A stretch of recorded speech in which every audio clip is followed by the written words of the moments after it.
السلام علیکم ورحمۃ اللہ وبرکاتہ۔ میری پیاری شہزادی بہنوں کا کیا حال ہے؟ اللہ سبحانہ و تعالیٰ کا لاکھ لاکھ شکر ہے جس نے ہمیں ایمان نصیب کیا، مسلمان پیدا کیا، ہمارے لیے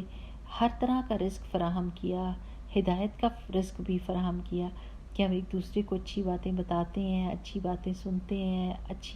ایک دوسرے کی کریکشن کرتے ہیں اور ایک دوسرے کا بھلا چاہتے ہیں، ہے نا؟ تو الحمدللہ انشاءاللہ آپ کو بھی ایک بات بتاتی ہوں، پہلے دعا پڑھ لوں۔ رب اشرح لی صدری ویسر لی امری واحلل عقدۃ من لسانی یفقہوا قولی ربنا زدنا علما آمین۔ ابھی میری بات ہو رہی تھی اپنی خالہ سے، بوڑھی ہو گئی ہیں میری خالہ جی، تو کہہ رہی تھی کہ دیکھو میں اپنے اللہ سبحانہ تعالیٰ سے یہ کہتی ہوں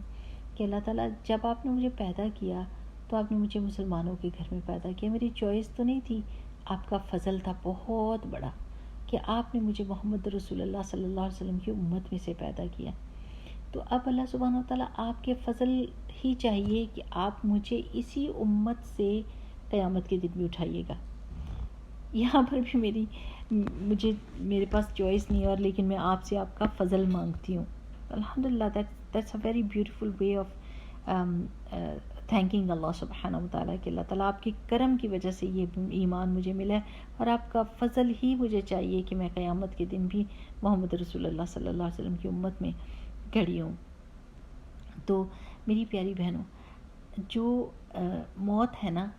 ہم سب کو پتہ ہے ہم سب نے مرنا ہے، سب کو پکا یقین ہے، کیونکہ ہم نے اپنے باپ دادا کو، سب کو، اور جتنے لوگوں کی کہانیاں اللہ سبحانہ تعالیٰ نے سنائی، چاہے وہ نیک تھے یا بد تھے، سب کے سب چلے گئے، سب مر گئے، اور موت سب کو آنی ہے۔ کل نفس ذائقۃ الموت، ہر نفس نے موت کا مزہ چکھنا ہے، ہم کو یہ یقین ہے۔ تو پھر وہ جو اللہ سبحانہ تعالیٰ سے ملاقات کا ذوق اور شوق ہے نا، یعنی اس کو ابھارنا چاہیے، اس میں خوشی محسوس کرنی چاہیے۔ اب اس کو پتہ میں کیسے کہتی ہوں کہ دیکھیں جب آپ ایئرپورٹ کے اوپر جاتے ہیں نا، تو آپ کو پتہ ہوتا ہے کہ یہ ایک سفر ہے اور تنگی کا وقت ہوتا ہے، آپ کا واش روم، یہ سب سے پہلی چیز جو ہوتی ہے واش روم ہوتا ہے کہ انسان کو وہ نہیں ملتا، آپ کا اپنا بستر نہیں ملتا، آپ کو اپنی کرسی نہیں ملتی، آپ کو اپنی چیزیں نہیں ملتی جن کے ساتھ آپ بہت آسانی کے ساتھ گھر میں کام کر رہے ہوتے ہو، ہر چیز کا پتہ کہ کہاں پہ پڑی ہوئی ہے۔ تو وہ جو سفر کا ٹائم ہوتا ہے وہ بہت ہی تکلیف دہ ہوتا ہے، ایک قسم کی تکلیف اور اذیت ہوتی ہے، کیونکہ آپ کو اپنی آسان ضرورت کی چیزیں نہیں مل رہی ہوتی، لیکن آپ کے دل میں ایک خوشی ہوتی ہے، اور وہ یہ خوشی ہوتی ہے کہ میں اپنے گھر جا رہی ہوں میں اپنے گھر جاؤں گی تو مجھے سب کچھ مل جائے گا، بس ایک دفعہ یہ میں سفر پورا کر لوں، اس چیز سے گزر جاؤں۔ کچھ لوگوں کو جہاز کی انزائٹی ہوتی ہے، کچھ لوگوں کو سفر کی، کچھ لوگوں کو سامان زیادہ ہو گیا یا کچھ تو اس کی، یعنی ہر ایک کو سفر ایک اذیت والی چیز ہوتی ہے، لیکن آپ کو اس سفر کے اندر ہی ایک خوشی اور ایک سکون کا احساس ہوتا ہے جب آپ یہ سوچتے ہیں بس وہاں تک پہنچ جاؤں، وہاں پہنچ کے سب خیر ہی خیر ہے۔ اور جیسے ہی آپ اپنے شہر میں بھی انٹر ہوتے ہیں تو آپ کو ایک سکون ملتا ہے، اور جب آپ اپنے گھر میں انٹر ہوتے ہیں تو آپ زور سے نعرہ لگاتے ہیں الحمدللہ۔ لیکن یہ خوشی کہاں سے شروع ہوئی تھی؟ جب آپ سفر ہی کر رہے تھے نا، تبھی آپ نے یہ دل میں سوچ لیا تھا کہ بس گھر پہنچوں گی نا تو میں نے سجدہ شکر کرنا۔ تو ایسے ہی میری پیاری بہنوں، یہ دنیا بھی جو ہے نا، ہے تو مشکل چیز، تکلیف دہ ہے، کوئی بھی چیز کمپلیٹ نہیں ہے۔ کسی کو شوہر کی طرف سے آزمائش آ رہی ہے اور وہ تنگ ہو رہا ہے، کسی کو بچوں کی طرف سے آزمائش آ رہی ہے وہ وہاں سے تنگ ہو رہا ہے، کسی کو پیسے کی طرف سے، کسی کو رشتہ داروں کی طرف سے، کسی کو کہ بچے نہیں ہیں اس طرف سے، یعنی معاشی لحاظ سے، معاشرتی لحاظ سے، ازدواجی لحاظ سے، ہر طرح سے بندے کو امپرفیکشن کا سامنا ہے، اور وہ تنگ ہوتا ہے، وہ پرفیکٹ نہیں ہے۔ جس طرح سفر میں آپ کو اپنا perfect brush, perfect wash room, perfect بستر، پرفیکٹ بیٹھنے کی جگہ نہیں ملتی، بالکل اسی طرح اس امپرفیکشن جیسی دنیا کی امپرفیکشن ہے۔ تو لیکن اس امپرفیکشن کے بیچوں بیچ آپ کھڑے ہو کر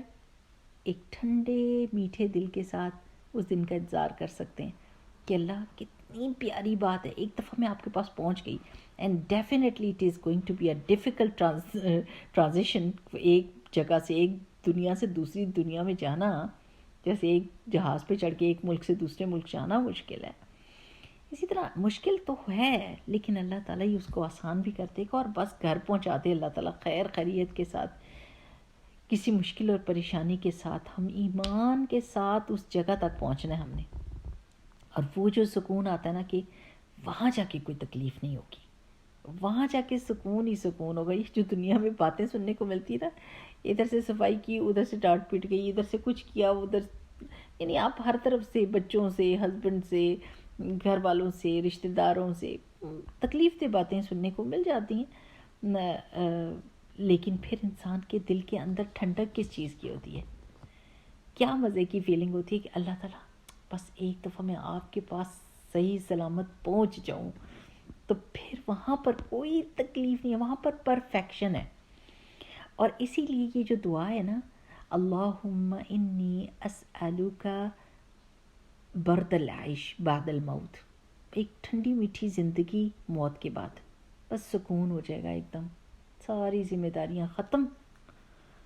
اور بس عیش کا وقت، تو برد العیش، اس زندگی کی ٹھنڈک مجھے چاہیے بعد الموت، ولذت النظر الی وجہک والشوق الی لقائک، کہ اللہ تعالیٰ وہ آپ کے چہرے کی طرف دیکھنے کا شوق اور آپ سے ملاقات کا شوق، وہ لذت، وہ مٹھاس، وہ کیا وہ وقت ہوگا، یعنی یہ سوچ گئی کہ اللہ سبحانہ و تعالیٰ ہمیں جنت میں ڈالیں گے اور پھر اللہ تعالیٰ سے ملنا ہوگا،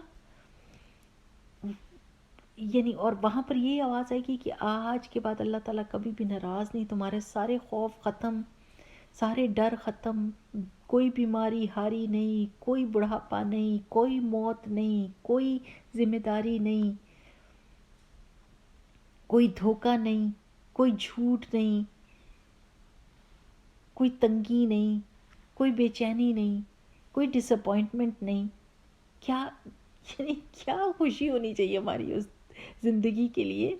اور اس زندگی کا سوچ کے پھر یہ جو تکلیفیں ہیں نا جو اس دنیا میں ہم دیکھتے ہیں، اور یہ امپرفیکشنز جو ہوتی ہیں، بس اس کو سفر کا ایک حصہ سمجھ کے اور اپنے گھر تک سلامتی سے پہنچنے کی دعا کرنی چاہیے۔ میرا گھر، میری جنت، میرے رب کی رضوان والی جگہ جہاں پر مجھے کوئی خوف اور ڈر نہیں ہوگا، دعا مانگا کریں گے انشاءاللہ، میں ابھی بھجواتی ہوں آپ کو، ٹھیک؟ تو موت کی بھی ایک خوشی ہوتی ہے، مرنے کا ٹائم مشکل ہے، لیکن موت کے بعد اللہ تعالیٰ کی رحم اور اللہ کے فضل کے ساتھ جو ٹھنڈک ملے گی نا، انشاءاللہ باذن اللہ، دعا کرنے سے تو اللہ سبحانہ تعالیٰ کسی دعا کرنے والے کی دعا کو پلٹاتا نہیں، اللہ تعالیٰ کسی کی جھولی خالی نہیں لوٹاتا، الحمدللہ جیسی آپ مانگیں نا ویسے ہی ملے گا انشاءاللہ تعالیٰ، ٹھیک؟ السلام علیکم ورحمۃ اللہ، سبحانک اللہم و بحمدک، نشہد ان لا الہ الا